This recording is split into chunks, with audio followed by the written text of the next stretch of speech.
السلام علیکم ورحمۃ اللہ وبرکاتہ۔ کن مبارکن۔ کل ہم نے برکت کا معنی اور مفہوم پڑھا کہ کچھ جگہوں میں برکت ہوتی ہے، کچھ زمانوں میں اوقات میں برکت ہوتی ہے، کچھ چیزوں میں برکت ہوتی ہے، کچھ لوگوں کے اندر برکت ہوتی ہے، اور پھر ہم نے بابرکت بننے کے لیے جو ضروری کام کرنے چاہیے، ضروری اقدامات کرنے چاہیے، ان کو شروع کیا تھا۔ اور اس میں سے پہلا قدم ہم نے پڑھا کہ برکت اللہ کی طرف سے ہوتی ہے۔ آج ہم انشاءاللہ شروع کریں گے کہ اللہ تعالیٰ کسی انسان میں کس طرح برکت پیدا کر دیتا ہے۔ اللہ سبحانہ وتعالیٰ نے مسیح علیہ السلام کے بارے میں فرمایا تھا، اس نے کہا بے شک میں اللہ کا بندہ ہوں، اس نے مجھے کتاب دی اور مجھے نبی بنایا اور مجھے بابرکت بنایا جہاں بھی میں ہوں، جہاں بھی جاؤں، گھر میں ہوں یا گھر سے باہر ہوں، اور مجھے نماز اور زکوٰۃ کی وصیت کی جب تک میں زندہ رہوں۔ تو اللہ سبحانہ وتعالیٰ نے کچھ لوگوں کو بابرکت بنایا، ان میں برکت اتاری۔ اللہ سبحانہ وتعالیٰ کی برکت حاصل کرنے کے لیے ہمیں کیا کرنا چاہیے؟ سوال یہ پیدا ہوتا ہے کہ اللہ کی برکت کیا ہے، یعنی جو بندوں میں آتی ہے تو اس کا اثر کیا ہوتا ہے، اس کا نتیجہ کیا ہوتا ہے؟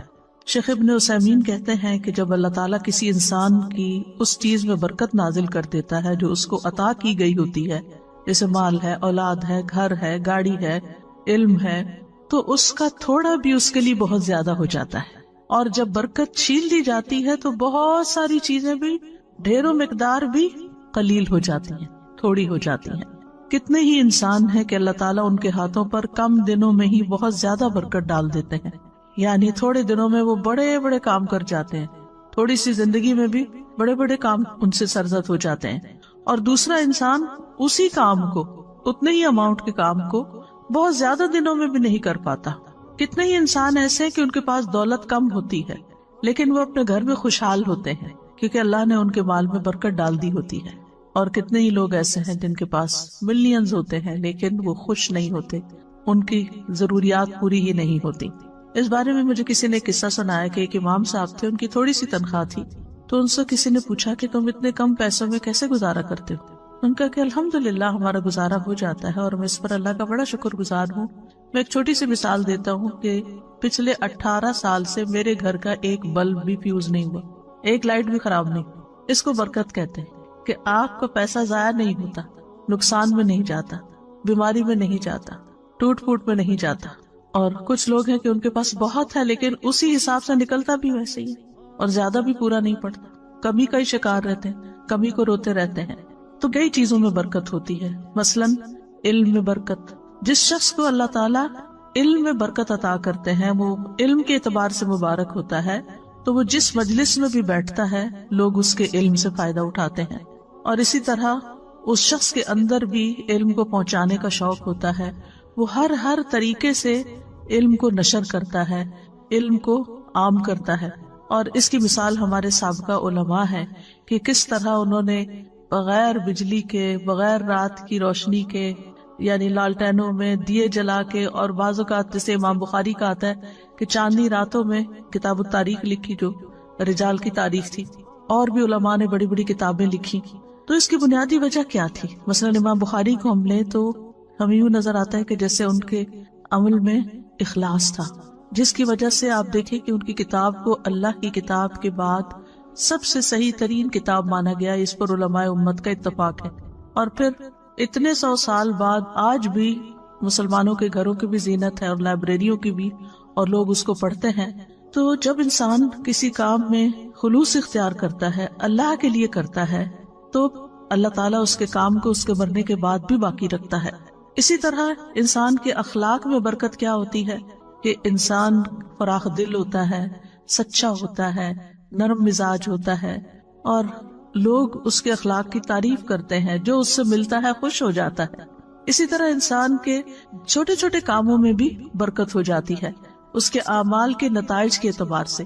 بعض اوقات انسان ایک چھوٹی سی ایفرٹ کرتا ہے، چھوٹا سا مشورہ کسی کو دے دیتا ہے کہ اچھا تم یہ کاروبار کر لو، وہ بچہ اس کاروبار میں لگ جاتا ہے اور وہ بہت کامیاب ہو جاتا ہے۔ اب اس شخص نے تو ایک چھوٹا سا مشورہ دیا لیکن خلوص کے ساتھ دیا، خیرخواہی کے ساتھ دیا، محبت کے ساتھ دیا، اور وہ اتنا فلرش کر گیا اور اس سے اتنے سارے لوگوں کو فائدہ پہنچا۔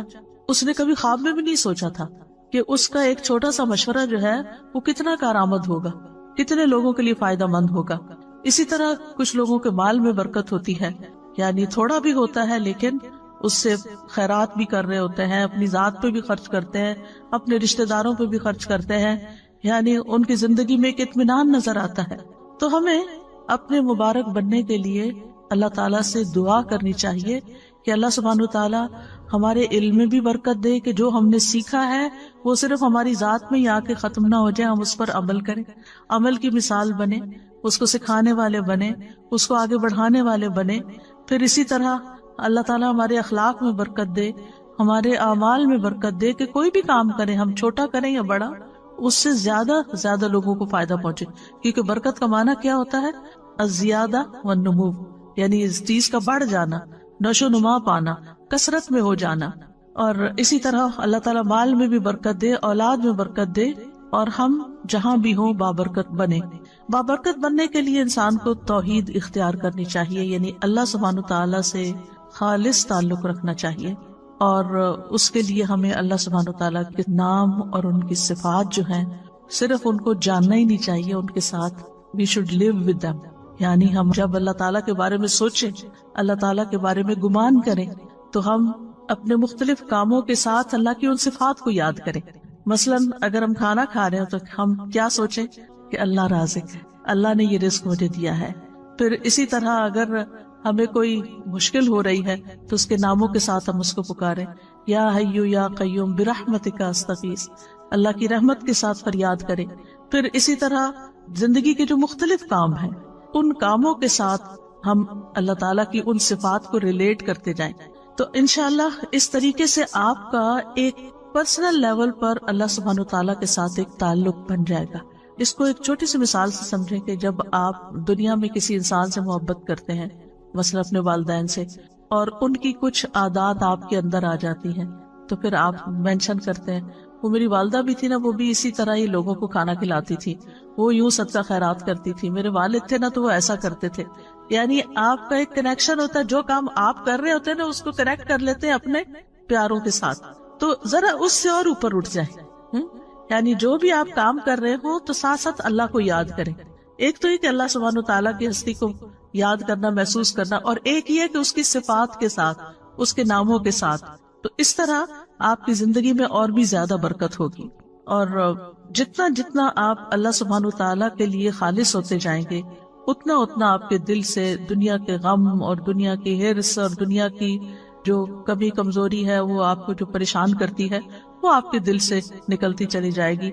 آپ رزق کے معاملے میں صرف اللہ پہ ڈیپینڈ کریں گے کہ اللہ رازق ہے، اور اس کے علاوہ لوگوں سے آپ کی ایکسپیکٹیشن نہیں رہے گی۔ اور جب لوگوں سے ایکسپیکٹیشن نہیں رہے گی تو پھر آپ کے اندر وہ لوگوں کی طرف سے اگر کوئی کمی بیشی ہوتی ہے تو کوئی غم اور دکھ بھی نہیں ہوگا، اور کسی چیز پر کوئی لالچ بھی نہیں ہوگا، یعنی اس کے پاس اتنا ہے، نہ آپ کسی سے حسد کریں گے، کیونکہ آپ کو پتا ہے کہ اصل تو رازق اللہ، اصل تو سورس اس کے پاس ہے۔ مجھے لوگوں سے کیا لینا دینا کہ میں ان کا دیکھ کے جلوں یا ان کے اوپر حسد کروں یا ان سے ناراض ہوں کہ ان کے پاس اتنا ہے تو مجھے کیوں نہیں دیتے اور میرا خیال کیوں نہیں رکھتے۔ نہیں، مجھے تو دینے والا اللہ ہے، اور جب اللہ پر انسان ڈیپینڈ کرتا ہے تو پھر اس کے دل سے یہ فکر نکل جاتی، اور وہ دیکھتا ہے کہ چڑیوں، پرندوں، چیونٹیوں تک کو وہ رزق دیتا ہے، پتھر کے کیڑوں کو وہ رزق دیتا ہے، تو کیا وہ مجھے نہیں دے گا؟ اور اسی طرح دیگر صفات میں بھی، یعنی اس سے آپ کے دل سے ہرس اور لالچ بھی نکل جائے گی، اور لوگوں کے ساتھ بدگمانی اور لوگوں کے ساتھ گلے شکوے اور لوگوں کی پھر غیبتیں اور یہ ساری چیزیں بھی آپ کے اندر سے نکل جائیں گی۔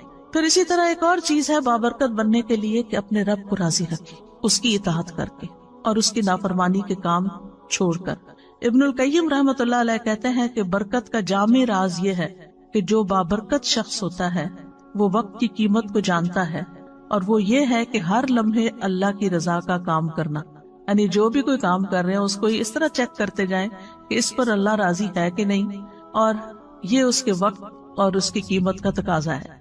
یعنی میرے وقت کی قیمت کیا ہے کہ میں اس میں وہ کام کروں، چاہے میں دنیا کا کام کر رہی ہوں، چاہے میں دین کا کام کر رہی ہوں، چاہے میں عبادت کر رہی ہوں، کچھ بھی کر رہی ہوں، اس میں مقصود کسی انسان کی خوشی نہ ہو بلکہ اللہ کی خوشی ہو کہ میرا رب راضی ہو جائے گا۔ اور جب رب راضی ہو جائے گا تو آپ دیکھیں گے کہ بندے بھی آپ سے راضی ہو جائیں گے۔ اللہ تعالیٰ جس بندے سے راضی ہوتا ہے نا، اس کے لیے دنیا میں رضا اتار دیتا ہے، اور پھر بندے بھی اس سے راضی ہو جاتے ہیں۔ لیکن اگر اللہ راضی نہیں ہے تو پھر لوگوں کو آپ کتنا بھی راضی کرنے کی کوشش کریں، اللہ کو بھول کر چھوڑ کر، تو وہ راضی نہیں ہو سکتے۔ پھر اسی طرح یہ ہے کہ جب انسان اللہ کو راضی کرنے کے لیے کوشش کرتا ہے تو پھر وہ لوگوں کی تعریف کو منتظر نہیں رہتا کہ کون مجھے پوچھتا ہے، کون مجھے اپریشیٹ کرتا ہے، کون میرے لیے بڑی بڑی باتیں کرتا ہے۔ اور پھر انسان کو اس بات کی فکر لگ جاتی ہے کہ اللہ کی نگاہ میں میرا مقام کیا ہے اور میری وہاں بھی قبولیت ہے یا نہیں۔ اس کو اپنے اعمال میں قبولیت کی فکر ہو جاتی ہے، نہ کہ لوگوں کی تعریف کی، کیونکہ ساری دنیا بھی اگر اس کی تعریف کرنے لگے اور اگر اللہ تعالیٰ اس سے راضی نہیں تو ایسے شخص کی زندگی میں کوئی خوشی نہیں ہو سکتی۔ پھر اسی طرح جو مبارک انسان ہوتا ہے وہ ہر چیز کو اس نقطہ نظر سے دیکھتا ہے کہ اس کے ذریعے میں اللہ تک کیسے پہنچوں، اس کے ذریعے میں اللہ تک کیسے پہنچوں۔ مثلاً اگر وہ کسی کی خدمت کرتا ہے تو وہ یہ سوچ کے کرتا ہے، چاہے گھر والوں کے لیے کھانا پکاتے ہیں آپ، ان کے لیے کلیننگ کرتے ہیں، ان کے لیے سارے جو بھی گھر کے کام کاج ہیں ان کے اوپر احسان کرتے ہوئے نہ کریں، یہ سوچ کے کریں کہ اس سے میرا رب راضی ہوتا ہے اور اس سے آپ کی تھکاوٹ بھی ختم ہو جائے گی۔ یہ میں اپنے رب کی خوشی کے لیے کر رہی ہوں، میں صرف شوہر کی خوشی کے لیے نہیں کر رہی۔ شوہر تو خود ہی خوش ہو جائے گا اگر میرا رب خوش ہوا، رب راضی ہوگا تو یہ بھی ہو جائے گا۔ تو میری فکر ہونی چاہیے رب کو راضی کرنے کی۔ تو چاہے وہ گھر والے ہوں، چاہے وہ کام کاج ہو، چاہے وہ مال ہو، چاہے وہ علم ہو، ذہانت، ہر چیز کو، جیسے ایک بزنس مین ہوتا ہے تو وہ ہر چیز میں دیکھتا ہے کہ اس چیز سے کیسے بزنس کیا جا سکتا ہے اور اس چیز سے کہاں سے پروفٹ کمایا جا سکتا ہے۔ تو جو ایک مومن بندہ ہوتا ہے وہ ہر وقت یہ سوچتا ہے اس چیز سے میں اپنی آخرت کیسے کما سکتا ہوں، اس لمحے اس وقت میں کون سا کام کروں کہ جس سے میرا رب راضی ہو جائے گا۔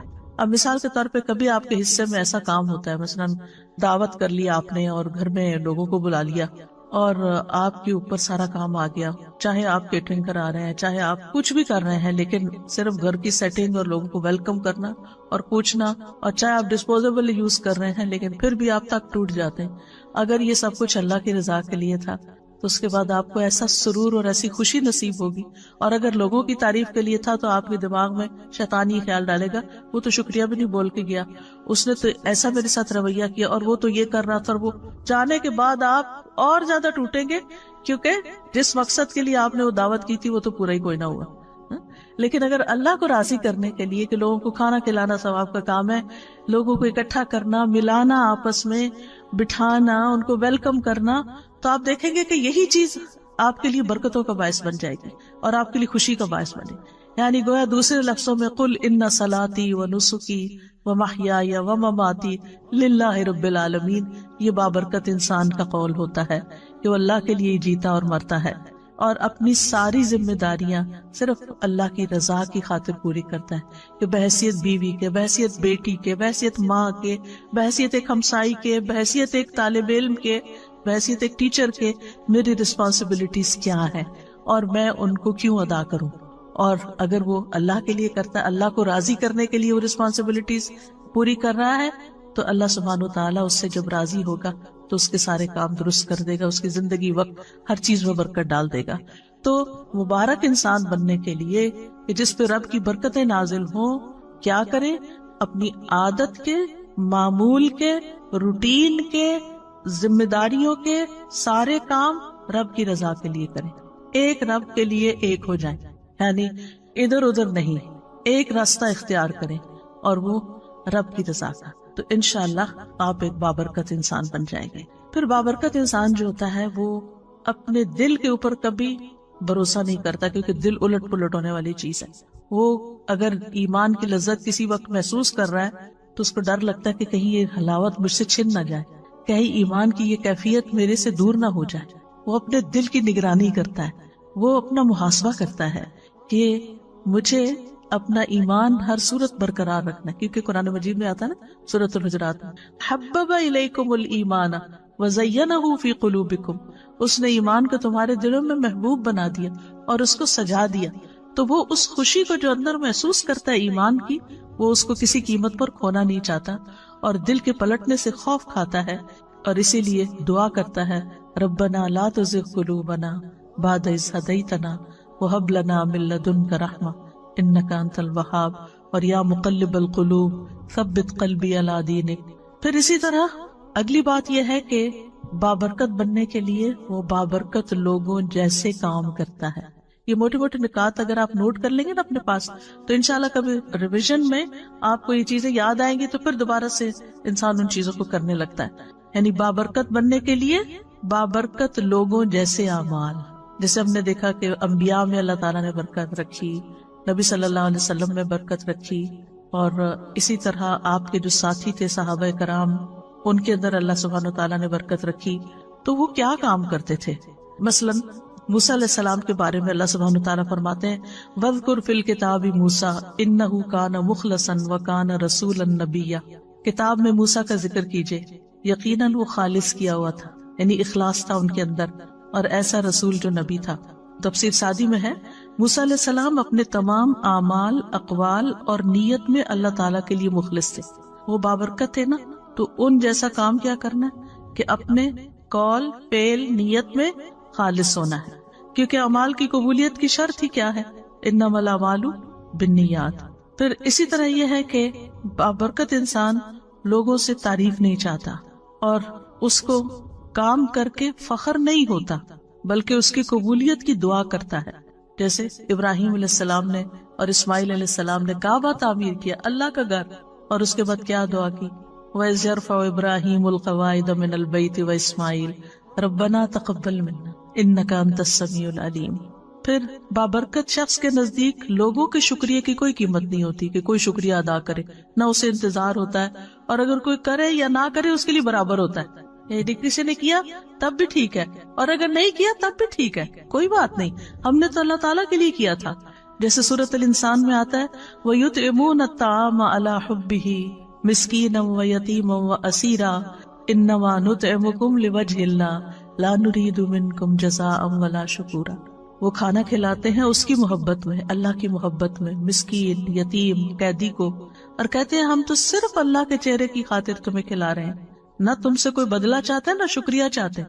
مسکین کیا بدلہ دے سکتا ہے؟ مسکین تو بدلہ نہیں دے سکتا، لیکن وہ شکریہ ادا کرتا ہے. اس کو یہ فکر ہوتی ہے کہ اگر میں نے شکریہ ادا نہ کیا تو یہ دوبارہ نہیں آئے گا، تو وہ شکریہ ادا کرتا ہے. تو وہ کہتے ہیں نہیں، ہمیں شکریہ بھی نہیں چاہیے. اسی طرح بابرکت انسان جو ہے نا، اس کو لوگوں کے تانوں کی بھی پرواہ نہیں ہوتی. وہ اپنا کام جاری رکھتا ہے، کوئی خوش ہو، کوئی ناراض ہو، کوئی ٹانٹ کرے، کوئی تنقید کرے، کریٹیسائز کرے، کچھ بھی کرے، ملامت کرنے والے کی ملامت سے نہیں ڈرتا.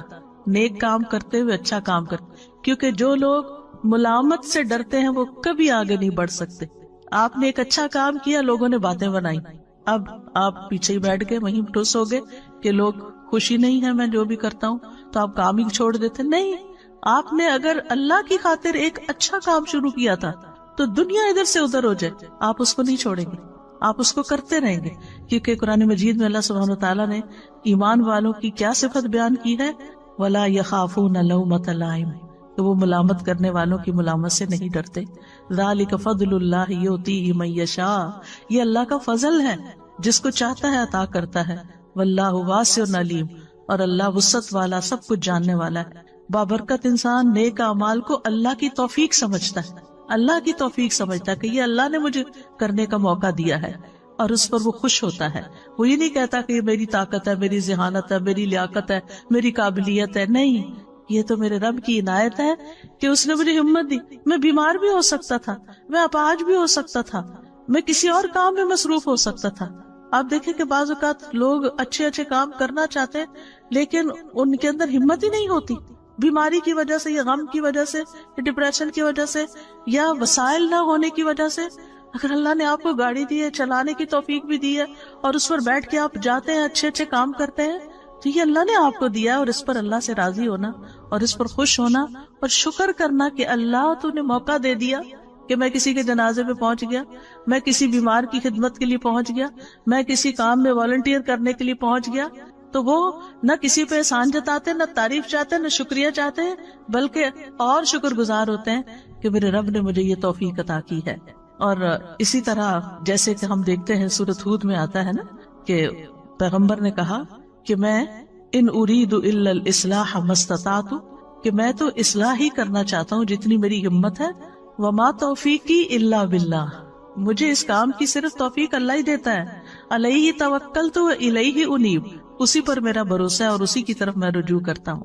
اسی لیے جو مبارک انسان ہوتا ہے اس کے منہ پر لا حول ولا قوت الا باللہ ہوتا ہے کہ یہ ساری توفیق اللہ ہی نے مجھے دی ہے، نہ کسی چیز کو پھیرنے کی قوت ہے اور نہ ہی کسی کام کے کرنے کی قوت ہے، لا حول ولا قوت الا باللہ۔ اور پھر آپ دیکھیں کہ جب اذان کے حی علی الصلاۃ اور حی علی الفلاح کے جواب میں ہم کہتے ہیں لا حول ولا قوت الا باللہ، تو اس کا کیا مطلب ہوتا ہے کہ اللہ ہی کی دی ہوئی توفیق سے ہم نماز کی طرف بڑھ سکتے ہیں، اللہ کی دی ہوئی توفیق سے ہی ہم کامیابی کی طرف بڑھ سکتے ہیں۔ پانچویں چیز یہ ہے کہ مبارک شخص لوگوں کو خیر پہنچاتا رہتا ہے، لوگوں کو بھی بابرکت بناتا ہے، یعنی وہ صرف اپنے لیے برکتیں نہیں سمیٹتا بلکہ دوسروں کی ہیلپ کرتا ہے کہ وہ بھی مبارک بن جائیں، اور اس کے لیے وہ لوگوں کو خیر کی تعلیم دیتا ہے۔ ابن القیم رحمہ اللہ کہتے ہیں کہ آدمی کی برکت یہ ہے کہ وہ جہاں بھی ہو خیر کی تعلیم دے، جس کے ساتھ بھی گھل مل کر رہے اس کے ساتھ خیر خواہی کرے، جہاں بھی ہو جس کے ساتھ بھی ہو اس کو خیر کے کام میں لگا دے، اس کو کوئی اچھا مشورہ دے دے، اس کو کسی راہ لگا دے، کوئی اچھی چیز بتا دے، کیونکہ ایسے شخص کے لیے ساری مخلوق دعائیں کرتی ہے۔ رسول اللہ صلی اللہ علیہ وسلم نے فرمایا اللہ اور اس کے فرشتے اور آسمان اور زمین والے، یہاں تک کہ چیونٹیاں اپنے سوراخ میں اور مچھلیاں اس شخص کے لیے جو نیکی اور بھلائی کی تعلیم دیتا ہے خیر و برکت کی دعائیں کرتی ہیں، خیر و برکت کی دعائیں کرتی ہیں۔ لا یصلون علی معلم الناس الخیر، اس سے بڑھ کر اور کیا چاہیے؟ تو یاد رکھیے برکت کے لیے ضروری نہیں ہوتا کہ کام کوانٹٹی میں بہت زیادہ ہو، یہ بھی کر لوں وہ بھی کر لوں وہ بھی کر لوں وہ بھی کر لوں، اور کسی چیز کو بھی کوالٹی کے ساتھ، یہ نہیں ہوتا۔ برکت میں چھوٹا سا کام بھی جو آپ نے اخلاص کے ساتھ کیا ہے، اچھے طریقے سے کیا ہے، خوبصورتی کے ساتھ کیا ہے، اس کا کہیں زیادہ نتیجہ بڑا نکل سکتا ہے بنسبت اس کے کہ بہت سارے کام کر کے تمہاری امی کہتی تھی چگل کے رکھ دیے۔ پتہ نہیں آپ نے لفظ کبھی سنا کہ نہیں، یعنی چگل کے رکھ دیے مطلب یہ ہے کہ کوئی اس میں کوالٹی نہیں ہے اور کوئی خوبصورتی نہیں اس کے اندر۔ تو اس لیے جب یہ بات ہوتی ہے نا کہ خیر کی بات بتانے والے کے لیے مچھلیاں دعائیں کرتی ہیں اور ساری چیونٹیاں اور یہ سب دعائیں کرنے لگتے ہیں، اور اگر یہ ساری مخلوق دعائیں کرنے لگے تو پھر ہم کتنے خوش قسمت ہو جائیں۔ تو آپ اپنے بچوں کے ساتھ کچھ شیئر کر سکتے ہیں، اپنے دوستوں کے ساتھ کچھ شیئر کر سکتے ہیں۔ مثلاً آپ کو ایک لیکچر آج سنا ہے، اس میں سے صرف ایک بات آپ کو یاد رہے گی، اونلی ون۔ گھر گئے آپ نے سوچا کیا سن کے، مجھے تو کچھ یاد ہی نہیں آ رہا کیا سنا تھا، بس ہاں یہ یاد رہا ہے مجھے، مثلاً ایک کوئی بات، تو آپ اپنی بیٹی کو فون کرتے ہیں، اپنے بھائی کو کرتے ہیں، کسی کو کہ آج میں نے یہ اچھی بات سیکھی ہے تو میرا دل چاہ رہا ہے تم سے بھی شیئر کر دوں۔ دیکھیں ہم سب کے الحمدللہ بہت سارے رشتے دار ہیں، بہت سارے دوست ہیں، اور ضروری نہیں کہ ایک ہی بندے کے پیچھے روز پڑ جائیں، کبھی کسی کو کبھی کسی کو کبھی کسی کو، اس سے کیا ہوگا کہ کبھی کبھی پھر کسی کو بات سننے کو ملے گی، اور اس کے ساتھ اگر الحمدللہ اگر روز بھی موقع اپنے بچوں کو بٹھا کے سکھانے کا ملتا ہے تو انشاءاللہ گھر میں بھی برکت ہوگی، کیونکہ علم کی مجلس جو ہے گھر کے اندر بھی تو وہ ایز اے فیملی بھی اگر آپ بیٹھ کے، چاہے میاں بھی بیٹھ کے دو لوگ پڑھ رہے ہیں کوئی چیز، تو وہاں بھی برکت نازل ہوتی ہے۔ ابن قیم کہتے ہیں کہ فائدہ پہنچانے والا شخص ہی بابرکت ہوتا ہے، جو چیز سب سے زیادہ فائدہ پہنچاتی ہے وہ سب سے زیادہ بابرکت ہوتی ہے، اور لوگوں میں سے بابرکت انسان وہ ہے جو جہاں بھی جاتا ہے اس سے فائدہ اٹھایا جاتا ہے۔ سبحان اللہ، ہم نے اس بات کو شیطانی اثر میں کتنا غلط رنگ دیا ہوا ہے کہ لوگ مجھے یوز کرتے ہیں، سبحان اللہ، یعنی کہ میں لوگوں کو یوز نہیں کرنے دوں گی۔ اللہ کی خاطر یوز ہو جائے تو اس سے بڑی خوش قسمتی کیا ہے، کر لیں یوز آپ کو، آپ اپنی خوش قسمتی سمجھیں کہ آپ کسی کام کے ہیں، آپ فائدہ پہنچا سکتے ہیں، آپ کی جگہ کوئی اور نہیں ہے، وہ آپ ہیں کہ جس سے لوگ فائدہ اٹھاتے ہیں۔ اس پر اللہ کا شکر ادا کریں اور خوش ہو جائیں، اور سمجھتے ہوئے، بعض اوقات یہ ہوتا ہے نا لوگ اس میں انڈر لائن مسکرا بھی رہے ہوتے ہیں کہ اچھا اس سے بے وقوف بناؤ اس کو، اور آپ کو سمجھ آ رہی ہوتی ہے کہ یہ آپ کو بے وقوف سمجھ رہے ہیں، تو کوئی بات نہیں، جو مرضی سمجھے۔ وہ کل میں نے کہا تھا نا کہ اخلاق کے 10 درجوں میں سے 9 جو ہے وہ تغافل سے تعلق رکھتے ہیں، اگنور کرنا، سنی انسنی کر دینا، دل پہ نہ لینا، معاف کر دینا، جانے دینا، جواب نہ دینا۔ دیکھ گھر میں لڑائی فساد کیوں ہوتا ہے؟ کسی نے ایک چھوٹی سی بات کی، ہم نے اس سے 2 سنائی، وہ لڑائی شروع ہو گئی۔ اگر کسی نے 1 سنائی ہے، چاہے آپ کو کتنی بھی کڑوی لگی ہے، آپ جواب نہیں دیتے تو لڑائی تو نہیں بڑھے گی، فساد تو نہیں ہوگا۔ تو اگر دوسرا شخص غلط کر رہا ہے تو آپ بھی اچھا نہیں کر رہے۔ اس نے آگ لگائی، آپ نے تیل ڈالا، اور اگر آپ نے تیل ڈالا تو نتیجہ کیا نکلا؟ بہت بڑا الاؤ بھڑک اٹھا۔ لیکن جو شخص سن کے چپ کر جاتا ہے، ادھر سے ادھر نکل جاتا ہے، اگنور کر دیتا ہے، تغافل کر دیتا ہے، جیسے اس کو پتہ ہی نہیں چلا، بے وقوف ہے وہ، تو کیا فرق پڑتا ہے؟ آپ ہیں تو نہیں نا، آپ کو تو اپنا خود پتا ہے کہ آپ نہیں ہیں، لیکن اگر دوسرے کی ناسمجھی ہے تو وہ اس کی ناسمجھی ہے۔ بعض اوقات لگتا ہے کہ لوگ پھر میرے اوپر چڑھائی نہ کر دیں یا مجھے یہ نہ سمجھیں کہ مجھے کوئی جواب نہیں دینا آتا، تو ہم تابڑ توڑ جواب دیے چلے جاتے ہیں اور بحث کہیں ختم ہی نہیں ہوتی، اور اس میں بعض اوقات پھر ناراضگیاں بھی ہو جاتی ہیں، غصہ بھی ہو جاتا ہے، بد اخلاقی بھی ہو جاتی ہے۔ تو ہم مبارک تو نہ رہے، ہم کہیں گئے اس گھر میں لڑ جھگڑ کے نکل آئے، ہم کوئی مبارک انسان ہے؟ کسی کو خوشی دے کر آئے یا کسی کو تکلیف دے کے آئے؟ لیکن بات کہاں سے شروع ہوتی ہے؟ کسی کی چھوٹی سی بات۔ اور بعض اوقات کوئی بیمار ہوتا ہے، کوئی بوڑھا ہوتا ہے، کوئی بچہ ہوتا ہے، کوئی ناسمجھ ہوتا ہے، کوئی بے وقوف ہوتا ہے، وہ تو اپنی بے وقوفی میں کوئی بات کر رہا ہوتا ہے اور آپ اس سے بڑے بے وقوف بن گئے، آپ نے اس کو سچ سمجھ لیا اور اپنے اوپر لے لیا اور اپنا اتنا بڑا ری ایکشن ظاہر کیا اور کیے کرائے پہ پانی پھیر دیا۔ کیونکہ ہماری لڑائیاں انہی لوگوں سے ہوتی ہیں جن کے لیے ہم بہت کچھ کر رہے ہوتے ہیں، جن کے لیے ہم بہت زیادہ کر رہے ہوتے ہیں نا، پھر ہماری کیا توقع ہوتی ہے کہ یہ ہمیں ریٹرن کرے، یہ ہماری عزت تو کرے کم از کم، یہ ہمارا شکریہ تو کرے، اور جب وہ نہیں کرتے اس کی بجائے کو بات سنا دیتے، پھر تو آپ توبہ ہی کریں کہ نتیجہ کیا نکلے گا۔ پھر اسی طرح بابرکت انسان کی خوبی کیا ہے کہ وہ دوسروں کو بھی نیک کاموں کی ترغیب دیتا ہے، شوق دلاتا ہے، جیسے اللہ سبحانہ وتعالیٰ فرماتے ہیں قرآن مجید میں، یا ایھا النبی حرض المؤمنین علی القتال، اے نبی مومنوں کو قتال پر ابھاریے، یعنی موٹیویٹ دیم۔ تو یہ نبی صلی اللہ علیہ وسلم کے زمانے میں تھا، اور آپ بھی اور صحابہ بھی یعنی کہ لوگوں کو ترغیب دیتے تھے اچھے کاموں کی۔ لیکن اس کے برعکس مشرکین کے بارے میں قرآن کیا فرماتا ہے؟ کلا بل لا تکرمون الیتیم ولا تحاضون علی طعام المسکین، ہرگز ایسا نہیں، بلکہ تم یتیم کی عزت نہیں کرتے اور نہ تم آپس میں مسکین کو کھانا کھلانے کی ترغیب دیتے، ایک دوسرے کو کہتے نہیں ہو۔ تو اس کا کیا مطلب ہے کہ ایک وہ ہے کہ جو نیکی کی ترغیب دیتا ہے اور ایک وہ جو نہیں دیتا۔ تو قرآن نے کنڈیم کیا ہے ان لوگوں کو جو نیک کاموں کی ترغیب نہیں دیتے۔ سورۃ ماؤن میں کیا آتا ہے؟ ولا یحض علی طعام المسکین، اللہ تعالیٰ اس کو کنڈیم کر رہا ہے، کیا کہ وہ مسکین کو کھانا کھلانے کی ترغیب نہیں دیتا، دوسروں کو نہیں کہتا۔ پھر اسی طرح یہ ہے کہ بعض اوقات ہمارے اپنی وسعت میں کوئی کام کرنا نہیں ہوتا، لیکن ہم دوسرے کو بتا سکتے ہیں کہ دیکھو وہ فلاں جگہ یہ اس کام کی ضرورت ہے، میرے پاس گاڑی نہیں، تم جا سکتی ہو، تم جا کے کر لو۔ تو آپ نے صرف بتایا۔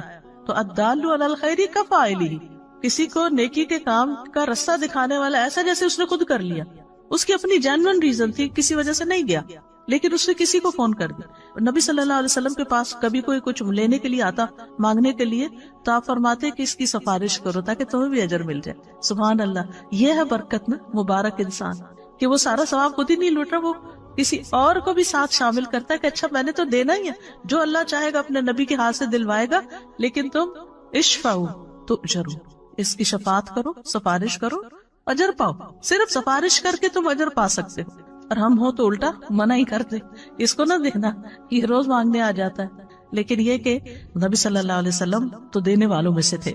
اسی طرح نیک کاموں کی طرف دوسروں کی رہنمائی کر دے۔ ایک شخص نبی صلی اللہ علیہ وسلم کے پاس سواری مانگنے آیا، تو آپ کے پاس سے اسے کوئی سواری نہ ملی جو اسے منزل تک پہنچاتی۔ آپ نے اسے ایک دوسرے شخص کے پاس بھیج دیا، تو اس نے سواری دے دی۔ اس نے آ کے آپ کو بتایا کہ آپ نے مجھے جو بتایا تھا تو میرا کام ہو گیا۔ کئی دفعہ ایسے ہوتا ہے نا کہ لوگ واپس تھینک یو کا میسج کرتے ہیں کہ آپ نے وہ بتایا تھا وہ ہو گیا، تو آپ کو کتنی خوشی ہوتی ہے اس وقت۔ تو آپ صلی اللہ علیہ وسلم نے اس وقت فرمایا، بھلائی کی طرف رہنمائی کرنے والا ثواب میں بھلائی کرنے والے کی ہی طرح ہے۔ سواری اس نے دی، ثواب ان کو بھی ملا کیونکہ انہوں نے راستہ دکھایا تھا، وہاں چلے جاؤ۔ یعنی کبھی آپ صدقہ نہیں کر سکتے، آپ کے پاس نہیں ہوتا، آپ افورڈ نہیں کر سکتے، یا اس وقت آپ کے پاس نہیں ہوتا، تو آپ کسی کو کہہ دیتے کہ دیکھو یہاں صدقہ کر دو۔ کئی دفعہ ایسے ہوتا ہے نا کہ یوٹیوب پہ تو آج کل بہت فنڈ ریزنگ کے اشتہار آتے، کوئی اسلامی لیکچر لگائے اس کے شروع میں ڈونیٹ کا کچھ، کہیں کوئی اسلامک سینٹر بن رہا ہے، کہیں کوئی روہنگیا میں مسئلہ ہے، کہیں یمن میں لوگوں کو کھانا چاہیے، یعنی ہر جگہ کچھ نہ کچھ۔ تو کوشش کیا کرے کہ ہر جگہ کچھ نہ کچھ ڈال دیں، کہیں کوئی مسجد بن رہی ہے، کہیں کچھ بھی، وہ نہیں آپ کو جانتے، لیکن آپ اپنا حصہ ڈال دیا کرے۔ اچھا اب میرے جیسے جو کریڈٹ کارڈ نہیں ہے کسی کے پاس، تو آپ کسی کو لنک بھیج سکتے ہیں کہ دیکھو یہ میرا خیال ہے بہت اچھا موقع ہے نیکی کرنے کا۔ اپنے بچوں کو کہیں، جو کماتے ہیں ان کو کہیں کہ بیٹا یہ اس میں ڈال دو، ان کو ایڈریس بھیج دیں، کچھ کریں تاکہ اور لوگ بھی اس کام میں شریک ہو جائیں۔ اب وہ جو بھی کریں گے، چاہے ایک اینٹ وہاں رکھیں گے، وہ آپ کا بھی ثواب اس اینٹ کا مل جائے گا ساتھ. تو ایک دوسرے کو نیکی کے کاموں کی جگہ بتانا جو ہے یہ بھی ایک بہت بڑی نیکی ہے. اور خاص طور پر جب اللہ سبحانہ وتعالیٰ نے آپ کو مال عطا کیا ہو تو اس مال کے اثرات آپ کے اپنے اوپر بھی نظر آنے چاہیے، آپ کے لباس میں، کپڑوں میں، رہن سہن میں.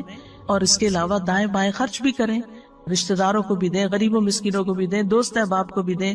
علم ہے تو وہ اسی طرح آپ کے اپنے اوپر عمل نظر آنا چاہیے، اور اس کے علاوہ دائیں بائیں لوگوں کو سکھائیں بھی.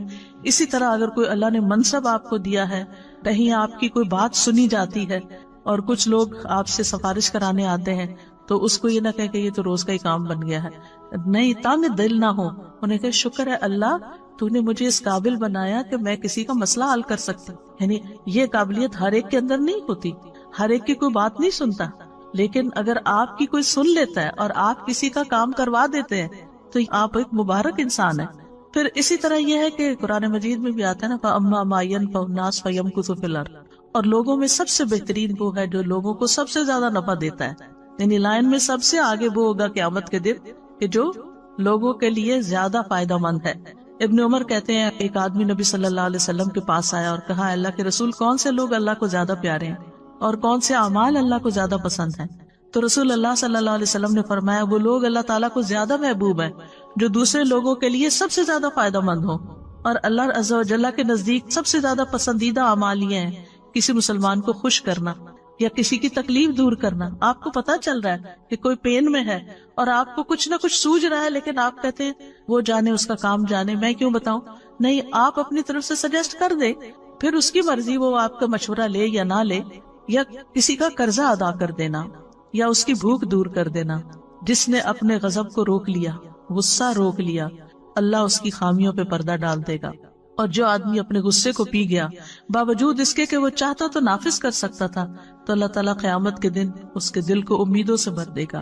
جو اپنے بھائی کے ساتھ اس کی ضرورت پوری کرنے کے لیے چلا یہاں تک کہ اسے پورا کر دیا، اللہ اس کو اس دن ثابت قدم رکھے گا جس دن قدم ڈگمگا جائیں گے. پھر اسی طرح لوگوں کو توحید سکھائیں، جس طرح نبی صلی اللہ علیہ وسلم نے ابن عباس کو وہ کلمات سکھائے تھے جب آپ کے ساتھ گدھے پہ سوار تھے. آپ نے فرمایا، اے لڑکے، میں تجھے چند کلمات سکھا رہا ہوں، تم اللہ کے احکام کی حفاظت کرو، اللہ تمہاری حفاظت کرے گا.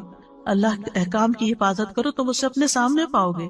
جب مانگو اللہ سے مانگو، یہ بچوں کو سکھا دینا چاہیے. چھوٹی سی چیز بھی چاہیے پھر اللہ تعالیٰ سے مانگو.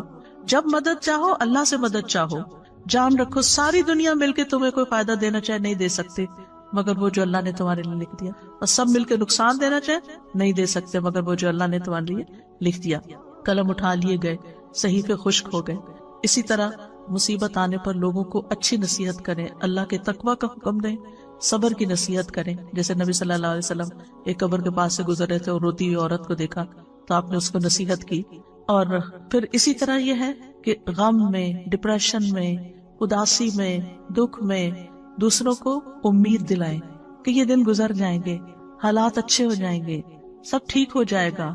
اور پھر اس کو مصیبت پر صبر کا اجر بھی بتائیں کہ کتنا بڑا اجر اور ثواب ہے تمہارے لیے جو اللہ نے تمہیں اس امتحان میں ڈالا ہے، تم اللہ سے راضی رہو. پھر اسی طرح یہ ہے کہ بابرکت لوگوں کا ساتھی بنے. ایک اور قدم کیا ہے؟ بابرکت لوگوں کا ساتھی بنے. اب آپ کہ ہمیں تو کوئی سمجھ نہیں آتی، یہاں تو کوئی دنیا میں بابرکت ہمیں مل نہیں رہا، لیکن الحمدللہ ہمارے سلف صالحین میں بہت لوگ بابرکت. ان کی سیرت پڑھیں، ان کی بکس پڑھیں، جو کام انہوں نے کیے.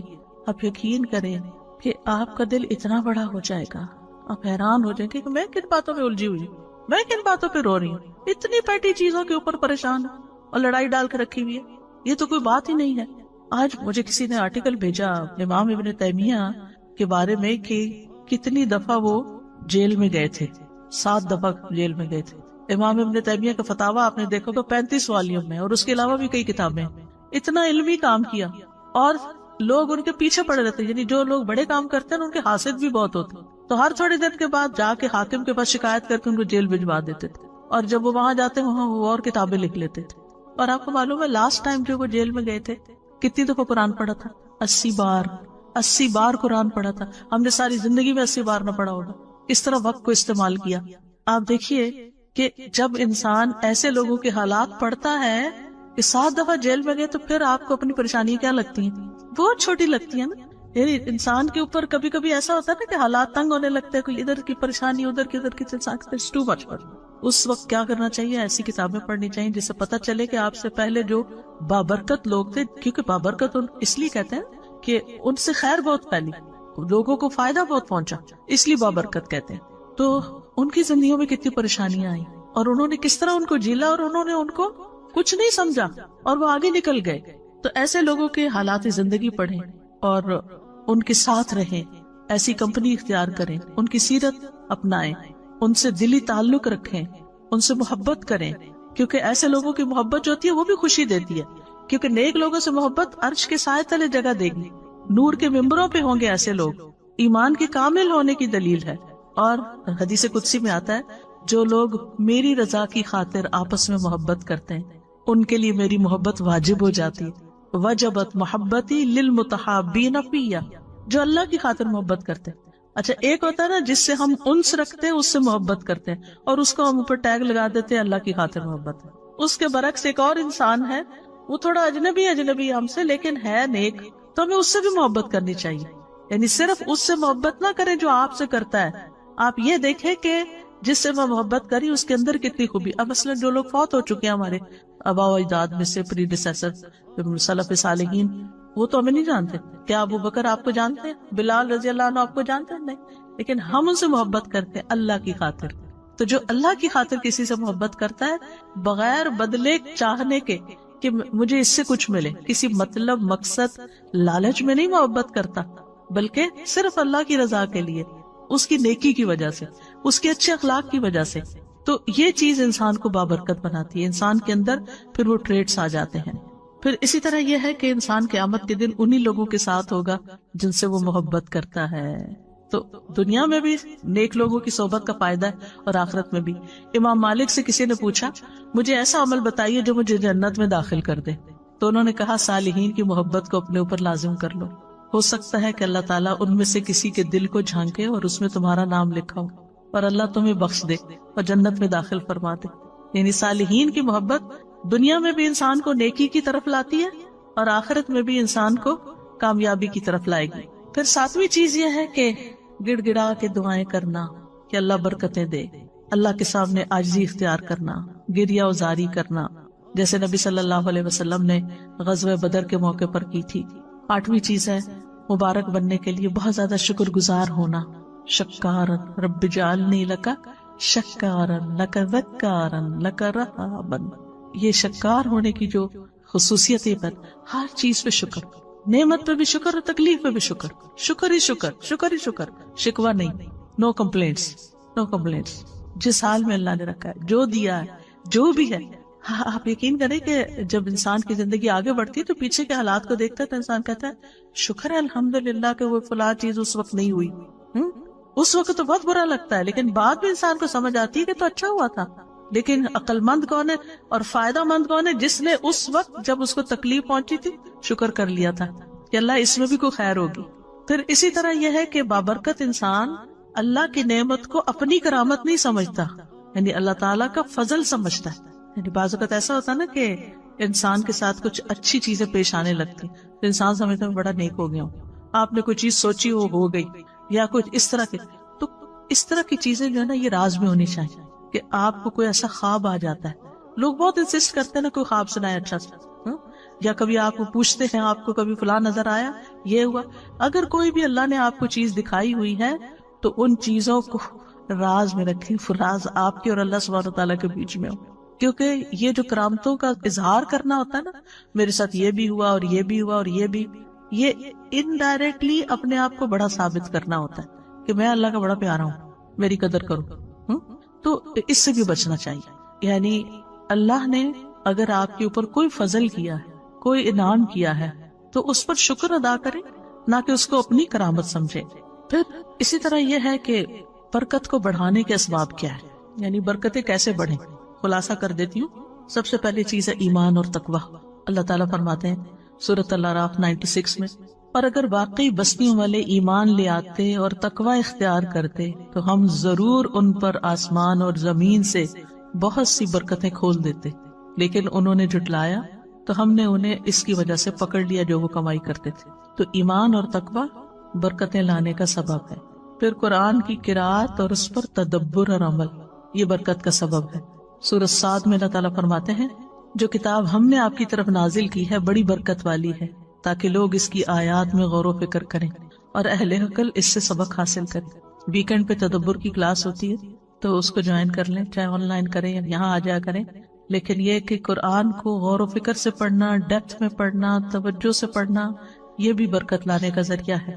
سورۃ الانعام میں اللہ تعالیٰ فرماتے ہیں وَهَذَا كِتَابٌ أَنزَلْنَاهُ مُبَارَكٌ فَاتَّبِعُوهُ وَاتَّقُوا لَعَلَّكُمْ تُرْحَمُونَ. اور یہ ایک کتاب ہے جسے ہم نے نازل کیا ہے، بڑی برکت والی ہے، بس اس کی پیروی کرو، یعنی اس کو فالو کرو، اس پہ عمل کرو اور تقوی اختیار کرو تاکہ تم پہ رحم کیا جائے. پھر قرآن کے اوپر عمل کے نتیجے میں اعمال میں برکت ہو جاتی ہے، یعنی ہمارے کاموں میں برکت ہو جاتی ہے. اللہ سبحانہ وتعالیٰ سورۃ المائدہ میں فرماتے ہیں وَلَوْ أَنَّهُمْ أَقَامُوا التَّوْرَاةَ وَالْإِنْجِيلَ وَمَا أُنزِلَ إِلَيْهِمْ مِنْ رَبِّهِمْ لَأَكَلُوا مِنْ فَوْقِهِمْ وَمِنْ تَحْتِ أَرْجُلِهِمْ. اگر وہ واقعی تورات اور انجیل کی پابندی کرتے اور اس کی جو ان کی طرف ان کے رب کی طرف سے نازل کیا گیا تو یقیناً وہ اپنے اوپر سے اور اپنے پاؤں کے نیچے سے کھاتے، یعنی اتنی برکتیں ان پر نازل ہوتی. پھر خاص طور پر سورۃ البقرہ پڑھنا، یعنی اس کی ایک روٹین بنانا. اس کا یہ مطلب نہیں خالی سورۃ البقرہ ہی پڑھتے رہے اور باقی قرآن نہیں پڑھیں. سارا قرآن بابرکت ہے لیکن سورۃ البقرہ کی خاص خصوصیت بیان کی گئی. اس کا پڑھنا باعث برکت ہے اور اس کا چھوڑنا باعث حسرت ہے، اور جادوگر اس کے اوپر قابو نہیں پا سکتے. پھر اسی طرح برکتوں کی دعائیں دینا. نبی صلی اللہ علیہ وسلم جب کسی کی شادی ہوتی تو اس کو مبارکباد دیتے، بارک اللہ لکا بارک علیکا وجمع بینکما فی خیر. اللہ تمہیں برکت دے، تم پہ اپنی برکت نازل فرمائے اور تم دونوں کو خیر کے ساتھ اکٹھا رکھے.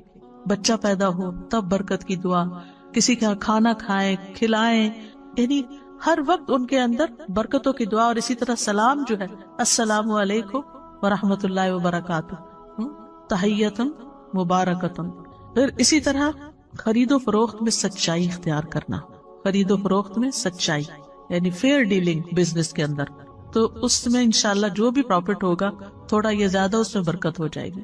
اسی طرح جو ڈیوٹی آپ کی ہو، کام ہو، جاب ہو، اس کو صحیح طور پر انجام دینا، تو اس کی آمدنی میں آپ کے لیے برکت ہو جائے گی. پھر اسی طرح دن کے پہلے حصے پہ کام کرنا، صبح کے وقت وہ برکت والا وقت ہے، اور اس وقت اس کے لیے دعا ہے اللہم بارک لی امتی فی بکورہا. پھر اپنے اوقات کو منظم کرنا، یعنی ہیزرڈ کام نہیں کرنا، کبھی یہ کر لیا کبھی وہ کر لیا، نہیں، اس سے برکت نہیں ہوتی. پھر تمام معاملات میں سنت پر عمل کرنا، اللہ سبحانہ وتعالیٰ پر توکل کرنا. پھر اسی طرح لوگوں سے نہ مانگنا. پھر خرچ کرنا اور صدقہ کرنا.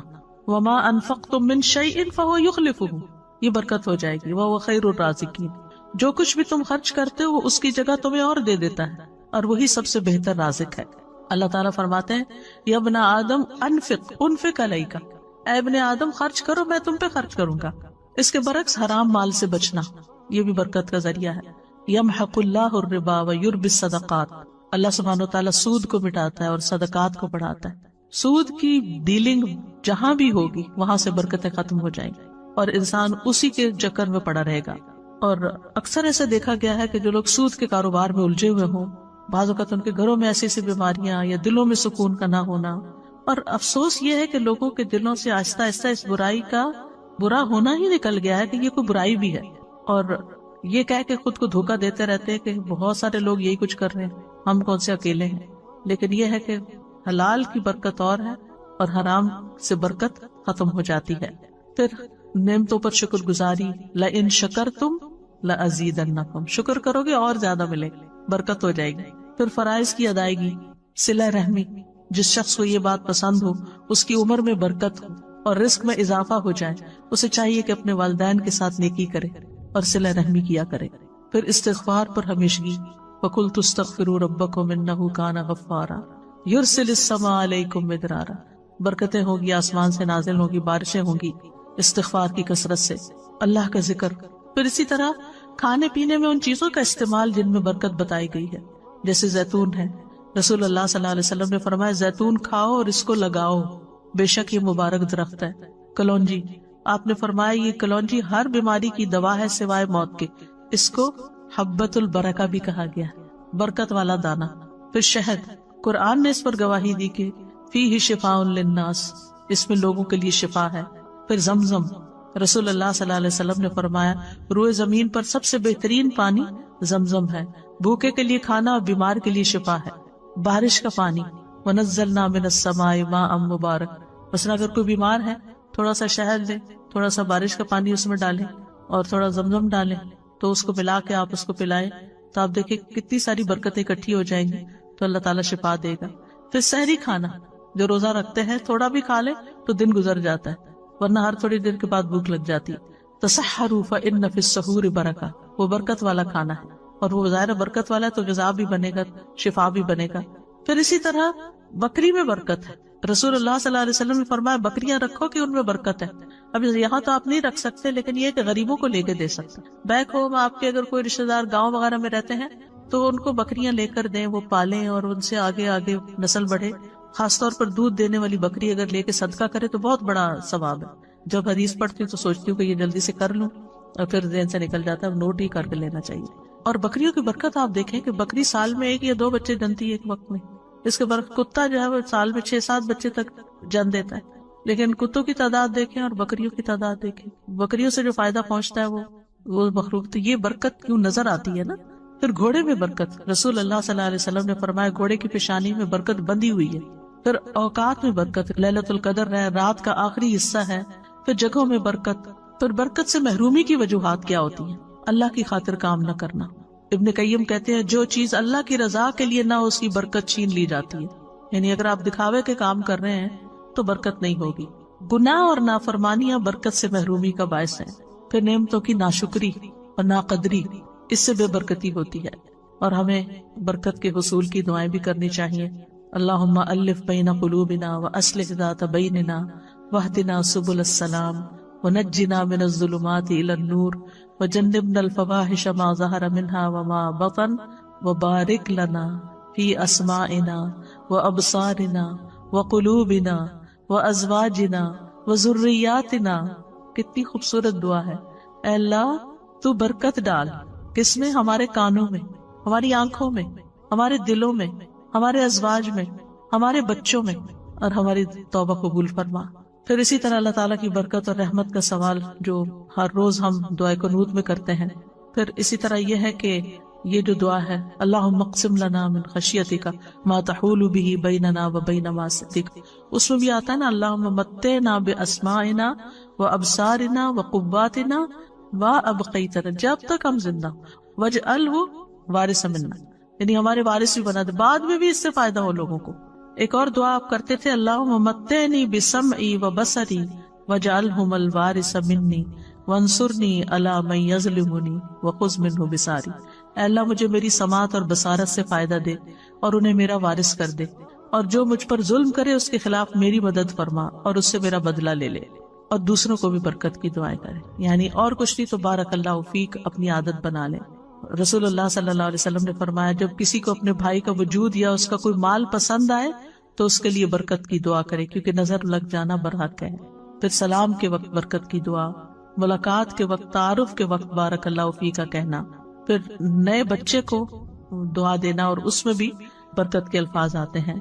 صائب بن یزید کہتے ہیں میری خالہ مجھے نبی صلی اللہ علیہ وسلم کے پاس لے گئی اور عرض کیا اللہ کے رسول میرا بھانجا بیمار ہے، تو آپ نے میرے سر پر ہاتھ پھیرا اور میرے لیے برکت کی دعا کی، اور کمانے والے ہاتھ میں برکت کی دعا دینا۔ پھر اسی طرح خادموں کے مال، رزق اور اولاد میں برکت کی دعا، کس طرح حضرت انس رضی اللہ عنہ کو نبی صلی اللہ علیہ وسلم نے برکت کی دعا دی تھی، اللہم اکثر مالہ وولدہ وبارک لہ فیما آتیتہ، اور ان کی زندگی میں اللہ نے ان کو مال، اولاد، ہر چیز میں برکتیں عطا کی تھی۔ ام سلیم کو نبی صلی اللہ علیہ وسلم نے اس رات برکت کی دعا دی تھی جب ان کا بیٹا فوت ہو گیا تھا اور انہوں نے صبر کیا تھا اور اپنے شوہر کے ساتھ حسن سلوک کیا تھا، تو کہتے ہیں کہ ان کا جو بیٹا پیدا ہوا اس کے آگے 10 بیٹے پیدا ہوئے، 10 کے 10 عالم تھے جن سے بے پناہ لوگ فائدہ اٹھاتے تھے صرف ایک عورت کے صبر کی وجہ سے۔ تو صبر کرنا اور حسن سلوک کرنا کتنی بڑی خیر لاتا ہے، اور اس کے برعکس اگر بیٹا فوت ہو گیا اور رونا دھونا اور شکوے شکایتیں، ساتھ کیا آئے گا؟ کچھ بھی نہیں، جو ہے وہ بھی چلا جائے گا، بے برکتی۔ تو ام سلیم کا واقعہ جو ہے وہ بہت بڑی مثال ہے ہمارے لیے کہ کس طرح انہوں نے اپنے شوہر کی خاطر مدارت کی، اور بچہ گھر میں پڑا تھا، فوت ہو چکا تھا۔ ایک ماں کا دل کیسا ہوتا ہے، دوسرے بھی پسیر جاتے ہیں جب کوئی ایسی خبر سنتے ہیں، لیکن یہ کہ جو اللہ کی خاطر صبر کرتے ہیں پھر اللہ سبحانہ وتعالیٰ ان کو تھام لیتا ہے اور ان کی زندگیوں میں اور اولادوں میں بھی برکت عطا کرتا ہے. اچھا اصل میں نا بابرکت ہونے کی ضرورت کیوں ہے؟ یہ زندگی ہے بہت چھوٹی سی، تھوڑے دن کے لیے ہم یہاں اس دنیا میں، اور اب ہم اتنی ساری گزار چکے ہیں، آگے پتہ نہیں کتنے دن زندہ ہیں. تو جتنی بھی ہمارے پاس زندگی ہے نا، تھوڑا سا بھی وقت ہے نا، تو مقصد کیا ہے یہ ٹاپک کرنے کا کہ یا اللہ اس ہمارے تھوڑے سے وقت میں بھی ہم سے اتنے اچھے اچھے کام لے لے اور اتنی ساری نیکیاں ہم کر جائیں کہ وہ جنت کے اعلیٰ درجات اور تیرا قرب ہمیں نصیب. یہ مقصد ہے. یعنی ورنہ یہ مقصد نہیں ہے کہ اللہ ہمیں دنیا میں اور مال دے دے اور اولاد دے دے. ٹھیک ہے وہ بھی برکتیں ہوگی، اور وہ بھی پھر وہ میں نے پیچھے بتایا نا بابرکت انسان ان کو بھی اس نظر سے دیکھتا ہے کہ یہ بچہ میرے لیے کیسے صدقہ جاریہ بنے، اور یہ مال کیسے صدقہ جاریہ بنے، اور یہ میرا گھر کیسے میرے لیے صدقہ جاریہ بنے. وہ ہر چیز کو اس نظر سے پھر ڈیل کرتا ہے. تو یہ اصل مقصد ہے. اب یہ ہے کہ بعض اوقات یعنی ہمارے اندر ایک کنفیوژن ہوتی ہے کہ ہم مبارک ہوں تو پھر کیا لوگ ہم سے تبرک حاصل کرنے لگے. یہ نہیں ہونا چاہیے. ٹھیک ہے، یعنی برکت کسی چیز میں اللہ سبحانہ وتعالیٰ ڈالتا ہے، اور وہ ہمیں شریعت سے پتا چلتا ہے کہ کیا کیا چیزوں میں اللہ نے برکت ڈالی ہوئی ہے. ٹھیک ہے، مثلا زمزم میں برکت ہے، حجر اسود میں برکت ہے، رمضان میں برکت ہے، لیلۃ القدر میں، عشرہ ذی الحجہ میں، مکہ مدینہ میں، بیت المقدس میں، اعمال میں سے نماز، صیام، زکوٰۃ، ان چیزوں میں برکت ہے. ہم ان سے برکت حاصل کر سکتے ہیں. ٹھیک ہے، اللہ نے ان میں ڈالی ہے، ہم ان کو استعمال کریں گے، اللہ تعالیٰ ہماری طرف بھی برکت لوٹائے. لیکن کسی انسان کو یہ سمجھ کر کہ یہ مبارک انسان ہے اس کو چھونے لگ جائیں، یا یہ کہ اس کے ساتھ خود اپنے آپ کو لگائیں کہ ہمیں بھی برکت آ جائے، یا یہ کہ جیسے خانہ کعبہ کے لوگ غلاف کو سمجھتے ہیں کہ اس سے ہم کو برکت مل جائے گی، یہ کام نہیں کرنے چاہیے. اسی طرح بعض اوقات آپ کو یاد ہوگا جیسے اسکولوں میں میلاد ہوتا تھا تو بعد میں کیا بانٹتے تھے، تبرک نہیں کہنا چاہیے. ٹھیک ہے نا، یہ ہم نے خود ہی نام دے دیے ہیں. اسی طرح لوگ صالحین کی قبروں سے جا کے برکت حاصل کرنے لگتے ہیں، وہ بھی نہیں ہونی چاہیے. تو نبی صلی اللہ علیہ وسلم کے علاوہ آپ کا پانی، آپ کا لعاب، آپ کے بال، آپ کی وہ سب چیز بابرکت ہے کیونکہ اللہ نے ان کو بابرکت بنایا ہے. لیکن اس کے علاوہ کسی اور استاد، شیخ، بڑے بزرگ، کسی کی کوئی چیز اس کی ذات میں نہیں ہے کوئی برکت. اس کے علم کے ذریعے برکت حاصل کریں، اس کے عمل کے ذریعے، اخلاق کے ذریعے، کسی کام کے ذریعے، لیکن ذات میں نہیں. ٹھیک ہے، ذات میں جن چیزوں کی برکت ہے وہ ہمیں نص سے پتہ چلتا ہے. اب سوال یہ پیدا ہوتا ہے کہ کسی شخص کو یہ کہہ سکتے ہیں کہ یہ مبارک شخص ہے، یہ مبارک انسان ہے. تو ہر مسلمان مبارک ہے، اسلام کی وجہ سے، ایمان کی وجہ سے، یاد رکھیں. ٹھیک ہے، اور جتنا کسی کے اندر تقویٰ ہوتا ہے، لوگوں کو فائدہ پہنچاتا ہے، اسی حساب سے اس میں برکت ہوتی ہے. نبی صلی اللہ علیہ وسلم نے فرمایا بے شک درختوں میں ایک درخت ایسا ہے یقیناً اس کی برکت مسلمان کی برکت جیسی ہے. ٹھیک ہے، کیا یہ کہہ سکتے ہیں کسی کو کہ تم ہمارے لیے بہت بابرکت ہو؟ اس میں یہ ہے کہ ہم یہ کہہ سکتے ہیں کہ الحمدللہ آپ کے آنے سے برکت ہو گئی. یعنی یہ نہیں کہ آپ کی ذات کی برکت کوئی الٹ گئی یہاں، یعنی اس کا جو آثار ہیں، جو نتائج ہیں کہ ایک اچھی محفل ہو گئی، ہم نے کچھ سیکھا، کوئی ہم نے خیر کے رستے اختیار کیے، تو یہ چیز برکت ہے. نہ کہ اس کی ذات کے اندر کہ وہ آپ کے سر پہ ہاتھ پھیر دے تو آپ کو برکت مل جائے گی، یا کوئی آپ کو اپنا کپڑا دے دے تو اس میں برکت ہوگی، یہ نہیں ہوگا. ٹھیک، ہم یہ کہہ سکتے کہ یہ ہمارے لیے بہت بابرکت ثابت ہوئی ہے. پہلے سے ہم کسی کو پیشن گوئی نہیں کر سکتے، ہم یہ کہہ سکتے ہیں الحمدللہ یہ ہمارے لیے بہت بابرکت ثابت ہوئی ہے کہ یہاں آ کے ہمیں اللہ کا دین ملا ہے، ہمیں نیکی کی توفیق ہوئی ہے، خیر کے کام ہوئے ہیں. تو وہ جو نتائج ہوتے ہیں نا، یعنی برکت کہاں سے ظاہر ہوتی ہے؟ کسی چیز کے نتائج سے. ٹھیک ہے، تو اللہ سبحانہ وتعالی ہم سب کو مبارک بنائے اور ہماری زندگی میں، اوقات میں، اموال میں، اولاد میں، ہر چیز میں برکتیں عطا کرے. بارک اللہ فیکم.